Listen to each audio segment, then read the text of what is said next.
Greetings from the road. It's Freighter Jim. It's Saturday, midday. I'm out here with a couple of guys, and they happen to be local Model T Ford Club of America chapter members. One guy drove at least 2 hours to be here, and off camera with me is Paul. So we're going to start with Paul. Paul, who dragged you down here today fighting and screaming because you didn't want to come here? Is that the guy on the right? Yes. What's his name? It's Herb Effrey. That's Herb. And Herb brought you here against your will, right? Yes, he did. Did he promise you a nice steak lunch or dinner? Yes, he did. Okay, Herb, you're on the hook. So, Herb, why don't you introduce yourself as someone other than buying this gentleman to my right a nice steak dinner? I'm Herb Effrey from St. Peters, Missouri. Okay, and you're associated with the local Model T Club? No, I'm an MTFCA member. Okay, and next to him is the famous or infamous Jay Corman. Jay Corman is involved in several Model T Facebook groups. Jay, how far did you have to come today to be here? I drove 2 hours today. 2 hours. And how many Model Ts do you own? I have four, sir. 4. Okay, so we're going to walk around. They're going to explain to you about this 1925 Model T telephone truck. This is a tribute truck. It was actually built starting in 1961, finished in 63. It has a 25-year serial number engine, but they called it, a 23 serial number engine, but they call it a 25 because of the size of the wheels. So you guys, I'll have you take it from there. Paul's going to move with me as we walk. So let's pop that bonnet and see what we got under the hood. And Herb can explain. What are we looking at, Herb? We're looking at a Model T engine. It's a starter engine. It's got a few modifications on it, but it's the real deal as far as a Model T block and engine. Okay, so do you see anything there of interest? Well, I see this exhaust manifold thing that I don't understand. What kind of belt is that right here? Well, I bet that's a leather belt. No, that's a fabric belt. It's a fabric belt. Yep. Okay, and it's got a fan on it. Yep. Does this one have a water pump that you see? I'd have to open the other side to tell you. Okay. Yeah, it's got a water pump. Okay, it's got a water pump, Claxton horn. We tried to fire the horn, but the battery's dead. How about those lights? Do they look period correct up here on the... Yeah, they do. All right. But I think the mounts might be wrong. Okay, for 25. Okay, so let's back up here, and Jay's going to open that door. Okay, folks, so we got that pleather roof, which looks... Does that look to be correct to you, Herb? That pleather roof up there on the top? Yeah, I believe that's right. Okay, so let's look at these. The paneling looks... Let's look at this paneling that Herb brought down and threw on here from back in the 70s when he had shag carpeting in his house. So we're going to do that. What about these top bows? Does that look kind of correct there? I believe so. Okay, for the period. And then, of course, how does the steering column look? It looks correct. Okay, so we have a 2-speed, I don't know if it's a Rexall or a Warford, but you see that in there. We have an electric start, right? Right. Okay, and then we look here on the dash. We've got some insignia there. Some badges from some car shows. We got a modern fire extinguisher. Let's look behind there, though. That's what's interesting. Okay, so we're going to look behind. So Herb's going to... Like show tags. Oh, look at all these car show tags. Wow, that's interesting.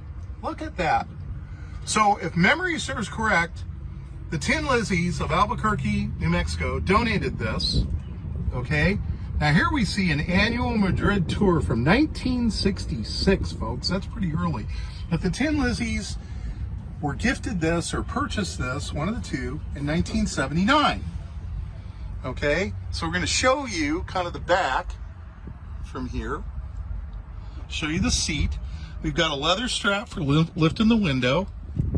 Okay, so we're going to back up here. Now, this was Telephone Pioneers. It was a chapter. And as the story goes, they sold it or donated it to the Tin Lizzies, I believe around 1979, when they were done with it. All right. Here's a young gentleman there. Does this bring back memories for you, sir? No. No. He's being honest, folks. It's a 1925 Model T telephone service truck. Back in the day, this would be what they would work on telephone lines with. So we're going to go here. Herb's going to open that door. I'll show you the latch. Okay, he's going to show the latch. Now that latch looks to be period correct to me. Wouldn't you say that? Yeah, it's More or less. similar to a period one. Okay, so he's going to open that door. Now we've removed the stop here. Why don't you crack open one of those books, Herb, and see what we got there. So we've got, now who's your friend that's a retired telephone guy? Norman Kling. Norman Kling, if you're watching this, did you ever use any of these? Or was this before your time? 1937. 37. I don't know, Norman. We're not calling you old, but, you know. He maybe found one of these in the back room at work. Okay, so that's part of what's included in this. We've also got a sheathed pair of climbing spurs and leather sheaths. We've got some standoffs there. Brett Berger in Spokane. You'd find this interesting. We've got another leather belt, tool belt there. We've got some telephone wiring here. We've got a glass insulator. We got an old screw jack, brass fire extinguisher. We got an old first aid kit.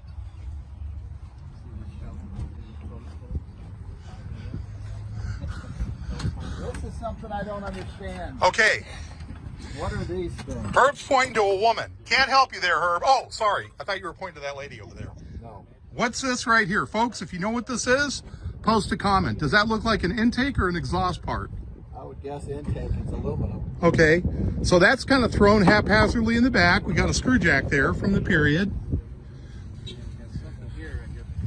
Can you believe you would actually dig holes with those shovels? Man, that's when you put in an honest day's work, you know? I can't believe you pick up a telephone pole and put it in there. Can you imagine? After digging it, you wouldn't have any strength. Okay, let's go to these shovels and the ladder on the side. So Herb, what do we got here? Well, it's a scoop shovel for getting way down in the hole, I guess. Right. It's got a 8-foot long handle. 8 or longer. So we have like a scoop shovel, and then we have a narrow shovel, not a post hole digger. What the heck is this thing? It almost looks like a hot stick for electrical, but it's not. I think it's for breaking rock. You think this is for breaking rock? It's got a Schrader valve on it though. Oh, I didn't. Okay, I thought. See? I didn't look that close. Oh, wait a minute. What do you think that is? I think that's just on there for safety. Oh, okay. So you think that, oh my gosh, you're right. Paul's got it right. Look at that, folks. Look at that. That's either a lance for when you're a cowboy, not cowboy, but a knight. But he's right. That's for probably breaking rock. That looks to be hardened. Right. Wow. This ladder, I'm sure, leaned up against the pole. Look at that. Look at that for the pole. Look at the curve there. And then on the ground here, folks, we have a pair of climbing, I don't know, what would you call those? Climbing hooks, I guess? Spikes. Spikes. We got a Bell System Klein leather bag. This is what I thought was interesting. We even have approved Communication Technology Corporation hand cleaner. Look at that. You got a tool belt, and then we have a climbing belt. And that fits, all that stuff fits in that leather bag, and it fit in that suitcase carrier. Looks like we got a second horn there too, don't we? That's a Stewart warning signal. So is that a horn, but it's a different, like a warning horn? That's just a tag. Warning. That's just a horn, I guess. Okay, so it's a second horn. Okay. So, is there anything, this got Rocky Mountain brakes on the back, doesn't it? Well, it looks like it's got brand new spokes in it. Brand new spokes on this rear wheel. So folks, this runs and drives. So this is headed for the Model T Museum, located in Richmond, Indiana. Will be on display there as of next week. Again, we're here at Sam's Club. These gentlemen were nice to come out on a Saturday when they could have been on a car show. And instead they're here. I had snacks, water set out for people. Again, we'll give you a nice front shot of this. Anything that you find of interest, particular interest, either Jay or Herb, before we go? Anything that stands out to you that you find interesting? Little toolbox on the side there. I didn't even see that, Herb. Look at that. What the hell? Look at, oh my goodness, what do we got there? Wow, That's wow. a Model TT jack with the flip top, I guess. We got a TT jack in the side. I didn't even see that compartment. Look at that. Is there one on the other side? And there's an old snotty tissue there. That old snotty tissue is probably 80 years old, folks. Some guy blew his nose in that and put it there, Never get this back in. and he'll never get it back in. Isn't that amazing? Wow. The snotty tissue is free. Free at last. To blow in the wind. All right. See, I told Herb and Jay, everything's one take, folks. One take. The good, the bad, the ugly, the homely. It's all one take. So look at that. So again, this will be on display at the Model T Ford Club of America Museum, located in Richmond, Indiana. If you're an MTFCA dues-paying member, membership is free. Don't forget, June 3rd, homecoming at the MTFCA. Activities start on the days leading up to that. This year they're featuring a gathering of the early letter cars, which are the cars before the Model T, which are 1908 and earlier, back to 1903. Again, thanks to Herb and Jay for coming out today for their commentary. If you folks think this is of value, if you learned something, post a comment, share it. This is it for me, Freighter Jim. I'm here at the Sam's Club parking lot in St. Louis, Missouri. Remember, drive safe, arrive alive. Thanks for watching.